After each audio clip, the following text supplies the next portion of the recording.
What's up guys? Kain tayo, lunch, break time. Ulam ko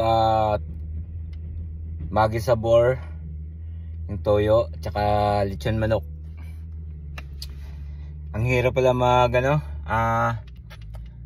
tumira sa camper van. Iniisip ko pa lang, parang ang hirap na. Hindi ko pa nauumpisahan. So ayan nakasit up na sana yung aking camper van eh. Yung higaan, yung bed, tsaka yung ibang gamit ko andyan, tsaka yung bike ko andito. Kaya ang hirap pala. Kaya saludo ako sa mga mga tumitira sa camper van nila. Grabe pala ang pagtitiis at paghihirap kahit na sinasabi nilang masaya at napupuntahan yung mga lugar na gusto nilang puntahan. Hindi pala madali. Ako iniisip ko pa lang, hirap na ako.